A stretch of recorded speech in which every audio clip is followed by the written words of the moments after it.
In regards to the wig issue, people need to understand. We have many lectures about the topic.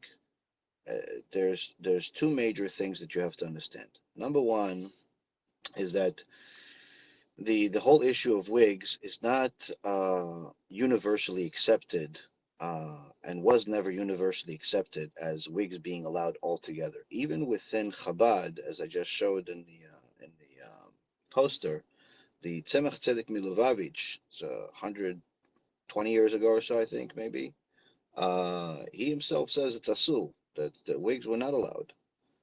So the Lubavitcher Rebbe, the most recent one, Alav Shalom, that in essence promoted it. First and foremost, he didn't always promote it. There are actually certain letters that he was actually against it, but nonetheless, it doesn't matter. It wasn't for for everybody in any way that it looks, and it definitely wasn't for the wigs of today that look better than the regular hair. So that's something that people need to simply, come to terms with. No one in the world, no posek, not Rav Moshe Feinstein, not the Lubavitcher Rebbe, and no one ever allowed the wigs of today that look better than natural hair. That's not allowed under any conditions in regards to modesty. Now, even if you want to ignore everything I just said and say that no, it's more modest because the Zohar says you have to cover all of your hair and all of that mumbo jumbo that they misinterpret. The Zohar Kadosh says to cover your hair. It doesn't say go put a wig on.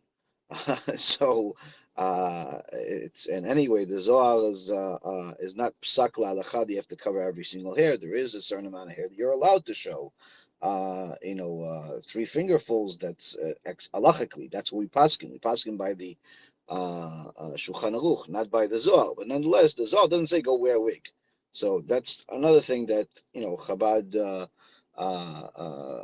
shlichim forget when they have an agenda to push, and others as well. But nonetheless, it's important to know that there is a truth out there that's available for all that are willing to listen to. Now, even if you again want to discount everything I just said in regards to the wigs and the issues of modesty, the whole debate that started a few hundred years ago, there are over 130 poskim, starting from Yonatan ben Uziel. We're talking about the Tanaim, the Rabbi Akiva, and of course the Gaon Vilna and the Chatam Sofer and Rav Ovadia, of course, and many others that went against the wigs altogether, both on the Ashkenazi and Sephardic side. So, and even the few that permitted wigs did not permit the wigs of today. But even if a person doesn't care about anything I just said, you have to understand that the issues of wigs that we specifically bring to the table are not this old debate, but rather the new issue that we have indisputable evidence that the overwhelming majority, to the extent of 99%, if not more, of the wigs of today are forbidden for a different reason. Either they're coming from idolatry, which is the majority of them, or they're coming from dead people. And there is a isul for all of Klal Israel. Doesn't matter if you're Sephardic or Ashkenazi, it's a isul Torah. Isul Torah to benefit from idolatry and to benefit from a dead person. That's forbidden. And there is a wealth of videos that we have, that have documentation, that have video records, that have testimony, that show that the wigs of today are coming from. Everybody knows this. It's not a new thing, but that anyone that looked into it knows that this is the case. That the wigs of today are coming from, the vast majority of them are coming from the Indian temples, because that's part of their idolatry, is to donate their hair, or they're coming from dead bodies, dead bodies from China, dead bodies from a few other places, where people that are poor, they shave the hair of their dead family member and then they sell it. And that's, again, that's forbidden for us to benefit from, whether it's a dead Jew or a dead Gentile, doesn't matter.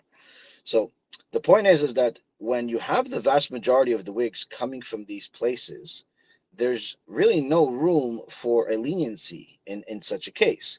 Anyone that is wearing a wig today that's a real hair wig is, in essence, taking the risk that they are, either benefiting from idolatry or benefiting from a dead person, or they're simply going against over 130 poskim that over the last few, a couple of thousand years, that have said that wigs are forbidden altogether, even if they're not from dead people, even if it's from your cousin, even if it's not from some Indian idolater, it's from your sister. Still, you still have to deal with the fact that a person's going to go up to Shemaim, and they have to explain themselves. How did they just ignore the greatest poskim that ever lived? And you can say, yeah, but I listened to the Lubavitcher Rebbe, or I listened to Moshe Feinstein. Then they're going to tell you, no, you didn't. Moshe Feinstein's didn't allow the wig that's longer than the exile and looks better than your natural hair. And neither did the Lubavitcher Rebbe. And in fact, if you look at the Chabad altogether, you'll see that the Tzemach Tzedek Milovavitch forbid wigs. Did you see that? Yeah, you saw it. So how come you ignored it? Oh, maybe I thought it changes. So again, why would a person that already has to deal with the fact that they have a lot of, everybody has issues, everybody has sins, everybody has flaws, that everybody already has those things. Why would a person want to just add all of that to their agenda, to have to explain, or and in essence be judged for in Shemaim? It's like, is it really worth it? Is it really worth it to put some shmata on your head, just for the, and for for, I don't know, a few moments of pleasure, that people look at you and see that you have this hair, and to have all this explanation to do? I don't know if a person really looks into this and realizes how much of a Yetzirah this is. That in itself should prove that it's, you should not wear a wig. And the funny thing is that the biggest fighters, the biggest advocates for wigs are men, which altogether should not even be talking about it. Now, we're talking about it because it's for teaching purposes. But the vast majority of people that talk about it, they're not talking about it for teaching purposes. They're just fighting for the sake of a fight, and usually have nothing to say. Now, again, we have endless amount of documentation, sfarim, and sources that we brought over the years for the issues of wigs. But I think that this 9-minute recording should be enough to explain to anyone that is looking for the truth, to know that you could do whatever you want. We're not judges and we're not juries, but you'll have to explain it.